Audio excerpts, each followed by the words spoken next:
విజయవాడ నగరంలో గత 150 సంవత్సరాల లోపు ఆ 150 సంవత్సరాల నాడు కూడా ఇదే మాదిరి వర్షం పడటం జరిగింది. 150 సంవత్సరాలతో మరల విజయవాడ నగరంలో ఆ వర్షం పడటం వల్ల కొండ ప్రాంతం, ఈ ప్రాంతంలో పేదవాళ్ళు అనేక మంది నివాసాలు ఏర్పాటు చేసుకుని ఉన్నారు. ఎప్పుడు కూడా ఇంత ఇబ్బంది అనిపించలేదు.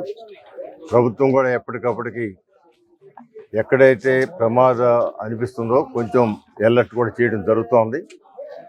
సో ఆ కోణంలో ఈ రోజున నాని అయిపోయింది, ఎండ వచ్చింది, ఈ ఇష్యూ క్లోజ్ అవుతుందన్న సందర్భంలో ఈ ప్రాంతంలో కొండ చర్యలు మరలా పడి ఒక వ్యక్తి అక్కడ చెట్టు నరకడానికి, అక్కడ బాగు చేయడానికి వచ్చిన వ్యక్తి మరణించడం చాలా దురదృష్టకరం.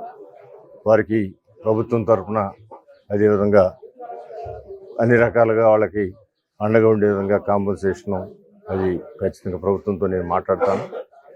ఏదేమైనా కూడా కొండ ప్రాంతాల్లో ఒకసారి పరిశీలించి మొత్తం కూడా సర్వే చేయించి ఈ ప్రమాద గంటికలు ఎక్కడ ఉన్నాయో అక్కడ మనం ఆలోచన చేసి వారిని కూడా రిక్వెస్ట్ చేయాల్సిన అవసరం ఉంది. ఇప్పుడు కూడా కొండ చివరిన ఇళ్ళుగా 3 మన కళ్ళకు కనపడుతున్నాయి. అవి చూస్తే మనకే భయంగా ఉంది. మరి వాళ్ళు కూడా దాన్ని అవసరమైతే వాళ్ళకి వేరే చోట ఇళ్ళు ఇచ్చైనా సరే అవి ఖాళీ చేయాల్సిన అవసరం ఉందని నేను అనుకుంటా ఉన్నాను. నేను వారితో కూడా మాట్లాడతాను. ఒకసారి మేము అక్కడికి వెళ్ళి సర్వే చేసి ఇవన్నీ కూడా చూడాలి. ఈ విపత్తు అయిపోయిన తర్వాత నారా చంద్రబాబు నాయుడు గారి ఉద్దేశం కూడా విజయవాడ నగరం మొత్తంలో ఎలాంటి ప్రమాదాలు వచ్చే అవకాశాలు ఉన్నాయి.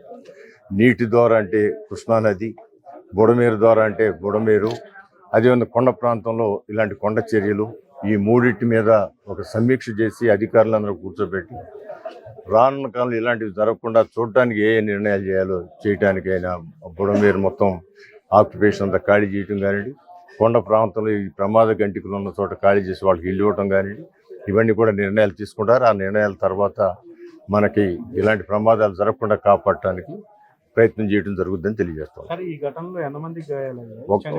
ఇద్దరికి గాయాలని, ఒక అతను చచ్చిపోయాడు. ఇద్దరికి లైట్గా గాయాలయ్యి ఒక అతను మాత్రం ప్రాణాలు కోల్పోయాడు. ఇజ్జాడు రాము అని 60 సంవత్సరాల వ్యక్తి. ఆయన చనిపోయాడు. కాదు, ఇక్కడ పని చేయటానికి వచ్చారు.